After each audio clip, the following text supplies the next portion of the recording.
All this time, as we've been paying attention to Europe, the Islamic world was having troubles of its own. The first Islamic empire broke into parts and fought one another. By about 1030, a new Muslim empire called the Great Seljuk Empire was rising. Based in Persia, it ruled land from Central Asia all the way to what is now Turkey. It was at war with the Byzantine Empire, and it was winning. The Seljuks even captured the Byzantine Emperor himself at the Battle of Manzikert in 1071. Then they went to take over much of what is now Turkey. Europeans were getting nervous. Christianity had split in half in 1054 along similar lines as the Roman Empire had much earlier. Western European Christians became Roman Catholics. Byzantine Christians became Orthodox Christians. Even so, in 1095, Pope Urban II, head of the Roman Catholic Church, called for a single European army to come to the Byzantines' aid. Jerusalem had been captured by Muslim forces more than 400 years before, not long after the death of Muhammad. Jerusalem was, and still is, holy to Jews, Christians, and Muslims, and they have fought over it for centuries. Pope Urban thought it would be a good idea for a new Christian army to take the holy city while they were supporting the Byzantine Empire. The Pope's call worked. Europe's Christian rulers united and set out to push back the Seljuks. This was the start of a series of wars called the Crusades. Knights in armor set out on horseback to fight people they thought of as infidels or unbelievers. They were fighting in the name of God. Of course, the people they were attacking, were fighting in the name of that exact same God. They just call him Allah. When Pope Urban II said that any Christian who lost his life fighting the Muslims would be rewarded by God with eternal bliss in heaven, people took notice. The response was overwhelming. The effects of these bitter struggles rumble on even today. The First Crusade was surprisingly successful for the powers of Europe. They captured Jerusalem.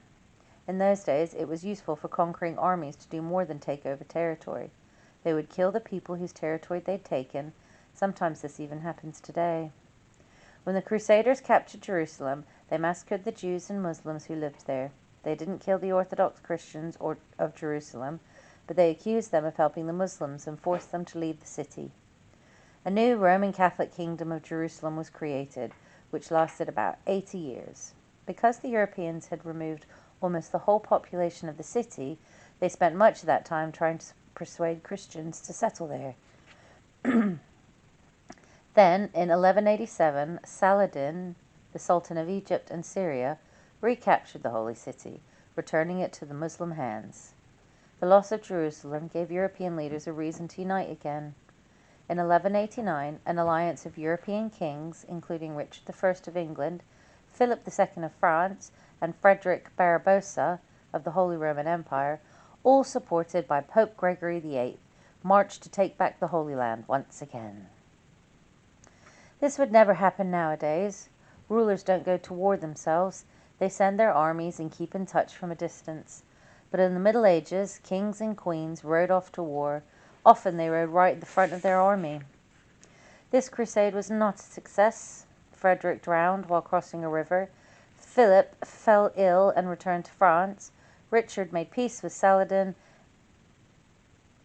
after realizing that his forces would never be strong enough to retake Jerusalem. Richard was then captured on his way home by Leopold V, Duke of Austria. Leopold handed him over as a prisoner to the new Holy Roman Emperor, Henry IV. A huge ransom was paid.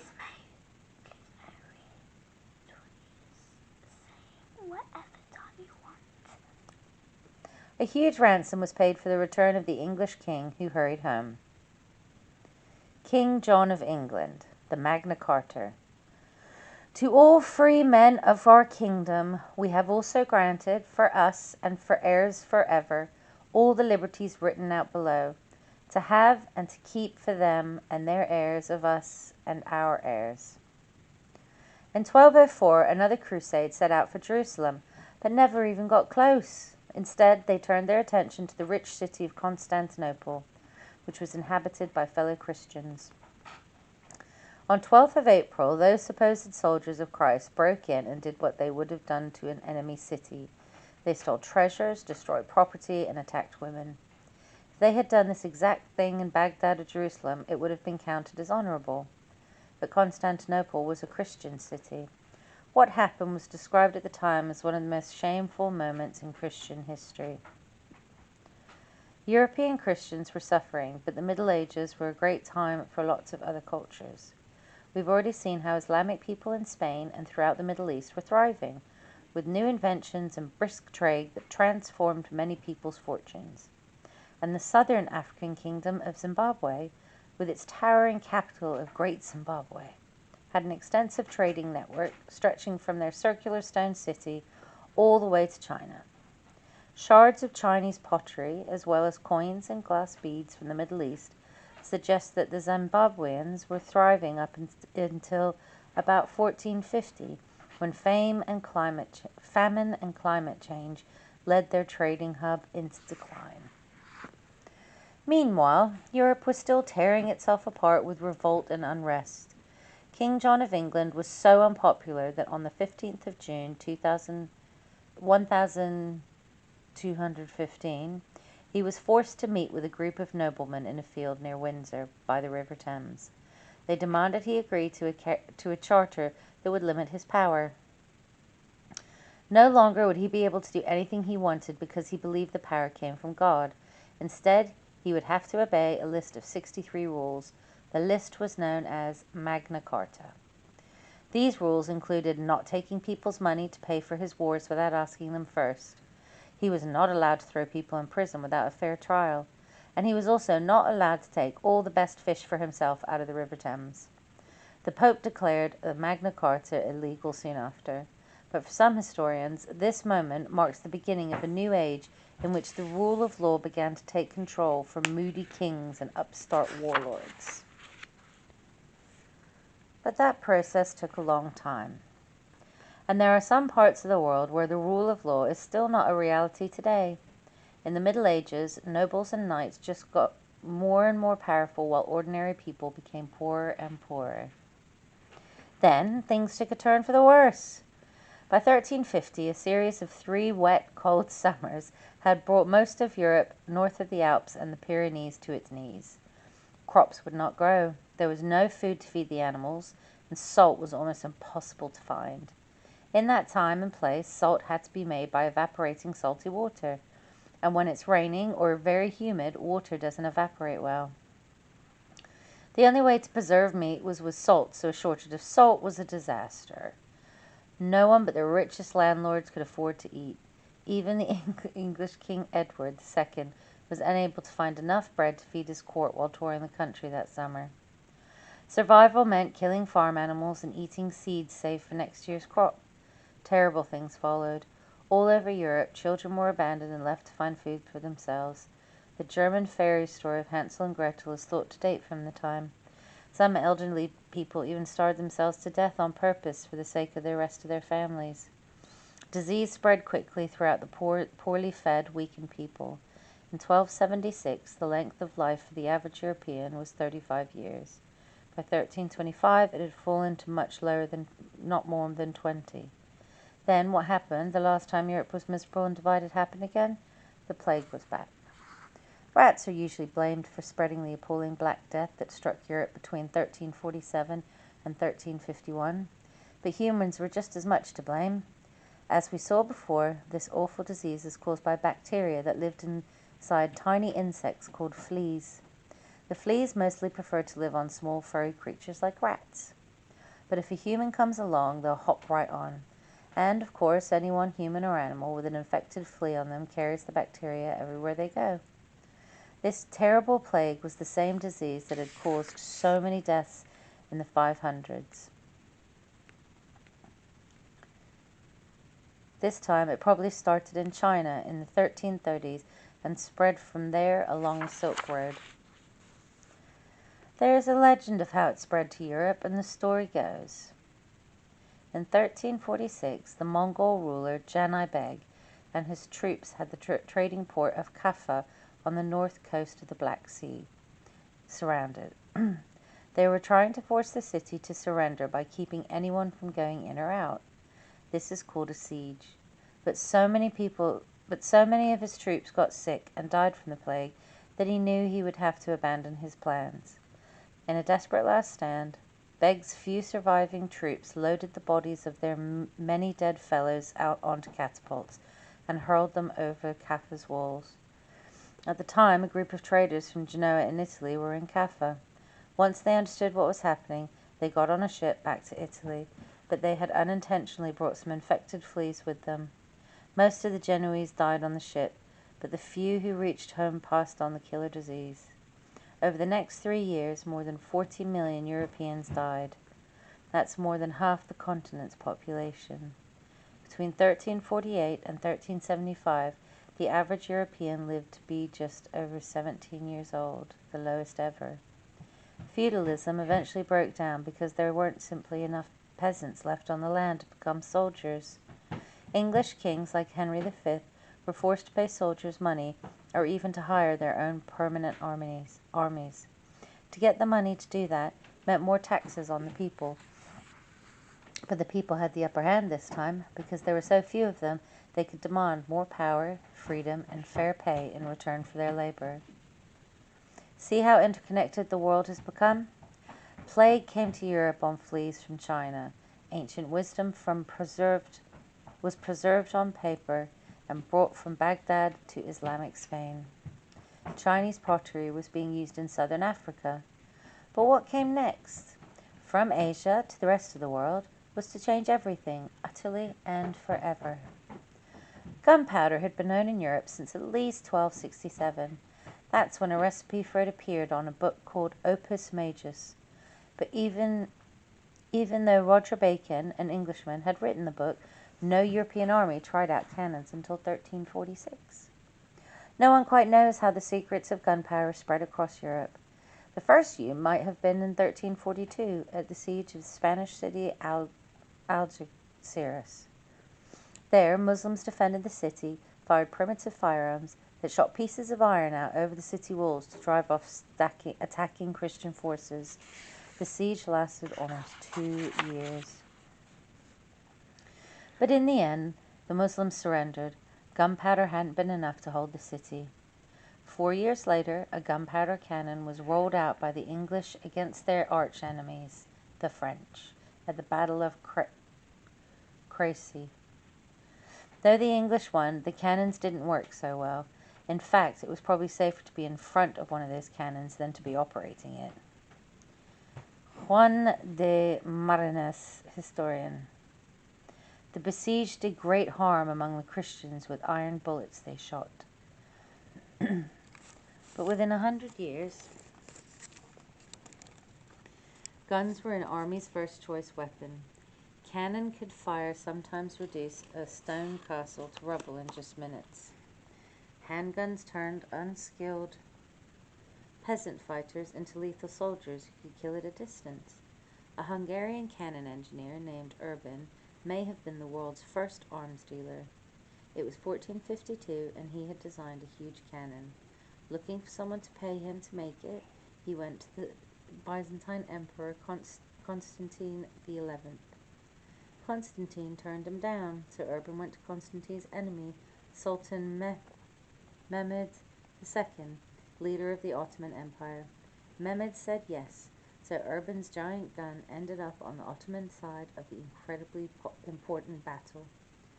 And when I say giant, I really mean it. Each cannon was 8 meters long, made of copper and tin. Some said it took 50 oxen to pull one and a crew of 700 men to fire it. Nearly 750 years had passed since the last time Muslim forces had tried to take the city of Constantinople, capital of the Byzantine Empire and guardian of rich trade routes. In the meantime, the Islamic world had gone through a lot of changes. New empires had replaced the older caliphates. One of them, based in Turkey, was the Ottoman Empire, Urban's new employer. By the spring of 1453, a giant force of 80,000 Ottoman soldiers had gathered just outside the massive walls of Constantinople. Urban's cannon slowly rolled across the plains to just outside the city. Giant balls of stone and marble pounded Constantinople's walls. They landed with such force that it was said they smashed 2 meters into the ground.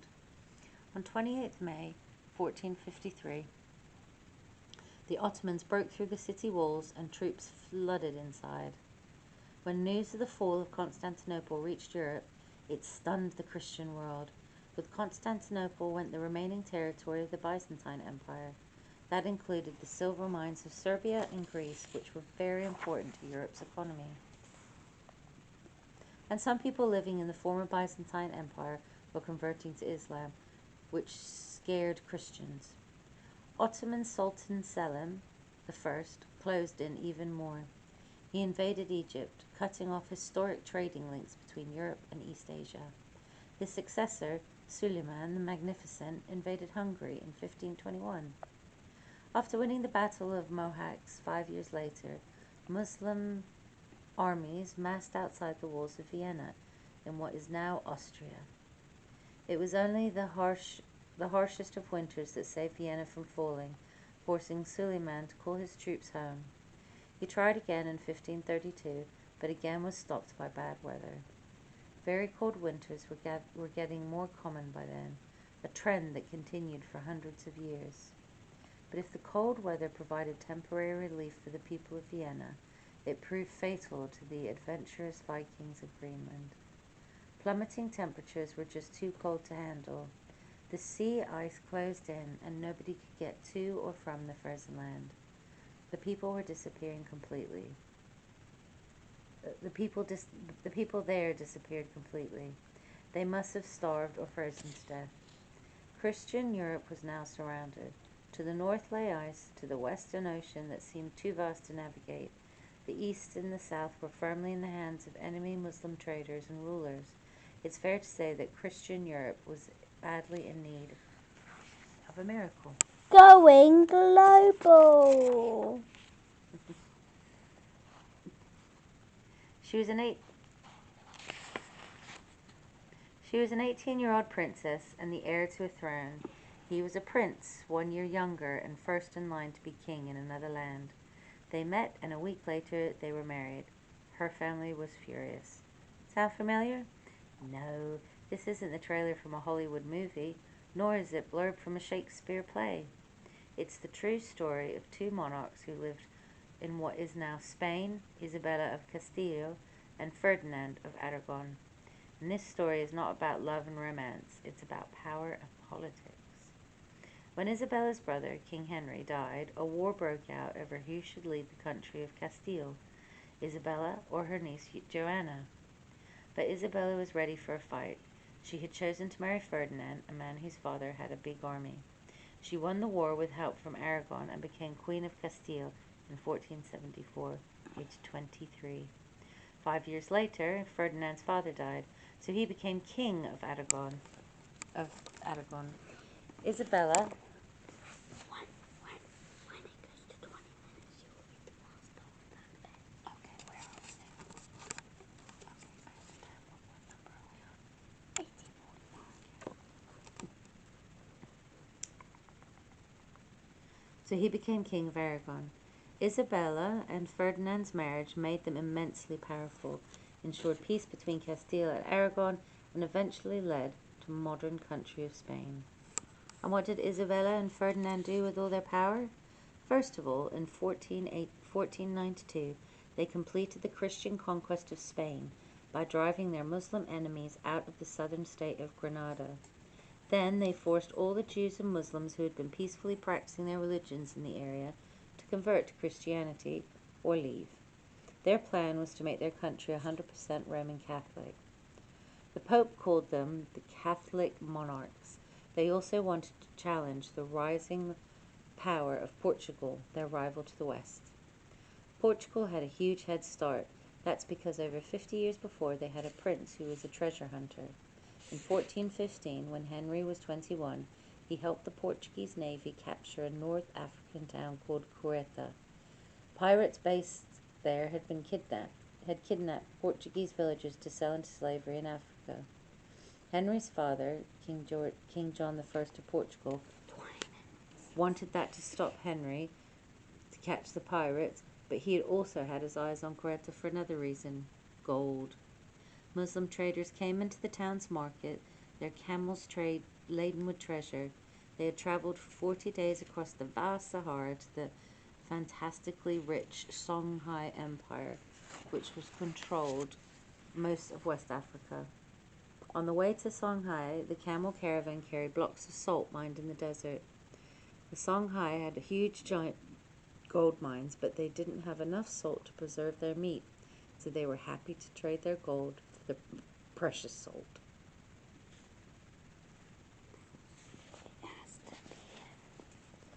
Gold might have been plentiful in Songhai, but it was expensive in Ceuta. That's because its price included not just the cost of salt, but paid for the expense of carrying the gold hundreds of miles across the Sahara, and big profit to the Muslim merchants. If only, thought Henry, a way could be found to get that gold without having to cross the desert or pay those merchants. Henry's plan was to reach the source of the gold by sea, sailing south along the West African coastline. He sent out expedition after expedition of intrepid sailors. When they came back, he had his map makers update their charts so they could be used for his future expeditions. Henry's first challenge was to navigate past Cape Bojador, just south of modern-day Morocco.